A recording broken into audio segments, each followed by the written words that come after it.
Alright, chatters, we're here for a quick intermission. I know I said we'd only have 2 more rival fights before the Elite Four, but we do have 1 more non-rival fight here. I knew this existed, but I'd watched some like YouTube videos and stuff that I've kind of been watching throughout the series, and I was like, to me it seemed like this fight might be optional. It's kind of in this like weird part of Victory Road. I didn't really think you had to come here, and a lot of the YouTubers again I saw just weren't showing in their videos, so it was like, this seems like a pretty optional fight. Ultimately, I was running through Victory Road, and I got to the end and they were like, no, you have to go back to this place where this fight is, and I was like, okay, super cool. So in that process, I did actually overlevel a couple Pokemon, things like Gliscor, Metagross, Togekiss that we cannot use, making this fight actually a little more difficult, but it's still like, it's a speed-based fight. Here's the fight, which means a lot of these Pokemon are pretty frail. They don't have a ton of coverage, so I'm not feeling too bad about it. I did get a Weavile here, or no, I got a Steelix here. I got a Steelix here when I could have gotten a Gabite, so could have redeemed for our Wayward Cave encounter, but unfortunately not. We do get the Steelix, and that is one of our last 2 encounters. We will get 1 more, maybe at the Pokemon League, but definitely 1 more on the next route before the Dawn fight. But then after this, we only have 2 more rival fights before the Elite Four. So here's the team. Kind of a little bit ragtag again because I'm not using some of my best Pokemon that I ended up overleveling. I thought about still using them anyway and just like using underleveled Calcs or just like going through this fight because it's one of the last fights in the game and kind of not dealing with it. But I figured if I can beat it with Pokemon in the level cap, I'll go ahead and try. I did also learn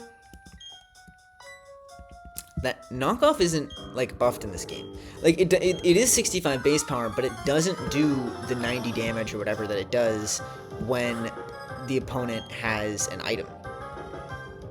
I learned that throughout Victory Road, doing some calcs, and I was like that would have been really nice to know throughout the run, which means that we are here running Night Slash on Starmie. Typically, like basically throughout the entire run, if you've seen me using moves, you've seen me using knockoff, and you've seen me even using knockoff against Pokemon like Bronzong, and I guess I just never noticed that it was like an insanely low roll, because it should be doing like substantially less, or it should be doing substantially more than it was actually doing, and I don't know how I never noticed that. That would have been so nice for calcing enemy moves, for calcing my own moves, but we are just somehow now learning that. This should be close combat. Maybe Flare Blitz, either one should be fine.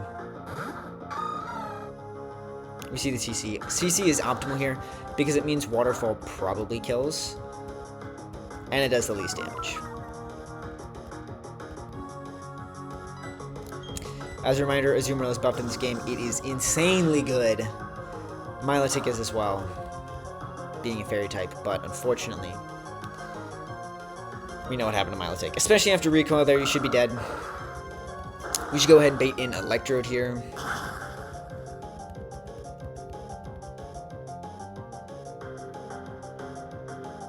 Nice. If he wasn't dead, I had Aqua Jet there. He did have Extreme Speed, which sometimes is his highest base power move if he gets the right roll, but I don't think Extreme Speed crit would have killed me there. It's anywhere between like 24 and 25. Electrode's gonna come out here. Should be Thunderbolt. This thing only has Thunderbolt, Thunder Wave, Light Screen, and Explosion, so it basically cannot touch Rhyperior. And what that means is that on the first turn, we're going to set up Stealth Rocks. Oh. Really? I think Stealth Rocks still get set up. That does a little more than I calced, but it's because of the way Gen 4 Explosion works, where I think it like halves your defense.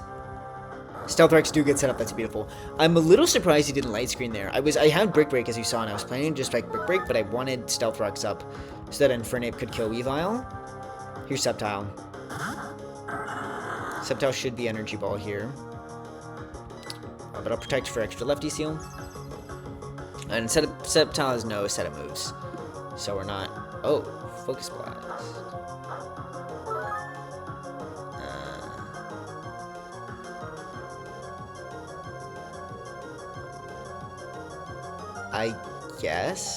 I guess you can't do that. That's bad. Focus Blast is his highest base power move into Scizor, which is our answer for this thing. This thing's a little interesting. It's Unburdened Pataya Berry, so it's gonna endure, go really low, eat its plus special attack berry, and then double its speed. It's a pretty scary Pokemon. I think this is probably the scariest mon on the team. Scizor can take 2, especially with leftovers, but I would prefer not to do that. But I don't think I could even risk, like, switching it through a Azumarill. Because you could just click Energy Ball, and that would totally kill a Azumarill.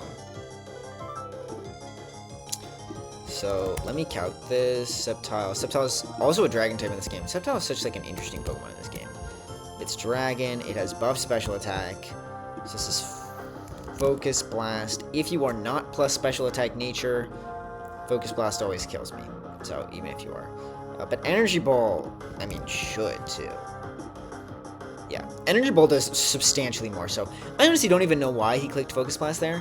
I really don't like assuming this, because last time I did, like, there's an obvious move you should click here. It's 100% accurate, it does more damage, but I really don't have another play. He could, like, most of my Pokemon, right, this thing can't take a Focus Blast, this thing can't take a Focus Blast, this thing can't take an Energy Ball, this thing has Sash, this thing can't take a Focus Blast or an Energy Ball, so we're just going to hope you click Energy Ball, or we're going to hope that you miss Focus Blast. There's the Energy Ball. Beautiful. I think it was a 50-50 since both saw kill, but I felt a little better about it because he had a 30% chance to miss Focus Blast even if he clicked it. I'm going to protect here for the extra lefty seal. Somehow I just didn't think that he had Focus Blast. Like, I was in on Rapier and I was like, oh, surely the Grass type is going to come in and click a Grass type move, but I forgot that he also had a Fighting type move. And that was definitely my B. That was my bad. So Focus Blast high roll crit would kill me. 25% of Focus Blast crit rolls kill me. I was really hoping you would just miss and make my life easy. But that is not a crit. And only 25% of Focus Blast crit rolls kill me if he's modest. If he's not modest, which is what that kind of looks like, then no Focus Blast crit roll kills me there. I believe we see Crobat here for the Brave Bird.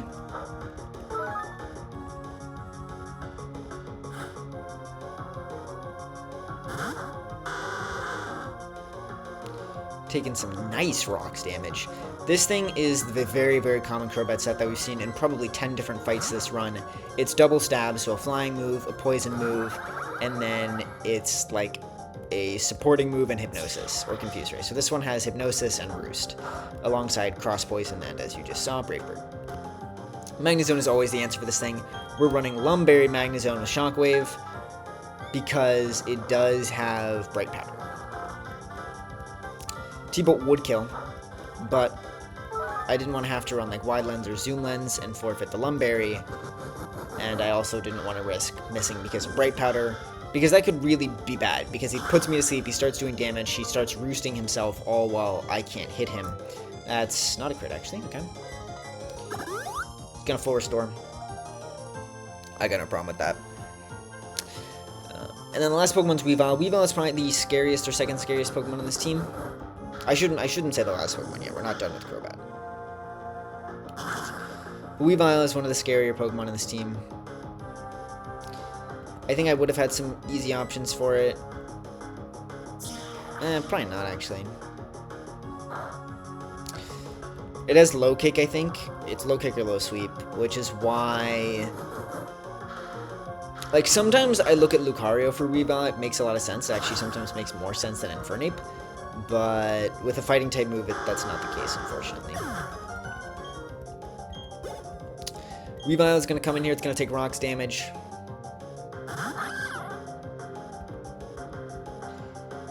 That should put it in range of Mach Punch, especially after it takes Life Orb recoil from this probably low kick it's going to click here. Does click low kick. Now, high roll low kick crit, if he's adamant, would actually bring me down to Sash, but he's not adamant, nor did he crit. Probably also didn't high roll. Mach Punch is going to pick it up, and that's going to be Marley. Pretty straightforward. Little anxious there on like the Scizor with the Focus Blast, but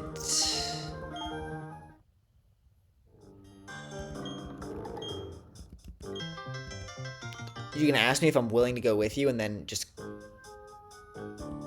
okay. Well, that was Marley. Not too bad at all. Again, a little risky on the Sceptile, but I was kind of playing this fight like kind of like brain dead, like I wasn't thinking a lot. I didn't do a ton of prep for it. It was very last minute. I prepped in like 30 minutes just because I really didn't even expect to have this fight, and I want to beat the game by the time I go back to school, which is in less than a week, so I'm kind of trying to speedrun some stuff. I might try to do another rival today, but that was Marley. Hopefully now all of my Pokemon are under the level cap, because the level cap I was actually looking at is for this fight, which is the Dawn fight, which is a level cap of 70. We'll have to see. I'm not terribly worried about this fight. Weavile is going to show up again. Actually, it might not show up again, but that's neither here nor there. Oh wait, we gotta do the easy. But yeah, we are rapidly coming up close to the Elite Four. I'm going to spend a lot of time prepping, so there might be a break between now and the Elite Four. And the Elite Four, I mean, I could stream it, but I really don't have the time. I'm probably going to do all of the Elite Four in one video, and it'll just be a long one. And I will see you guys for Dawn, which I will probably do here in just a minute. But pretty clean, pretty easy. One more encounter, I think, so I'll let you guys know what that is. And see you guys then.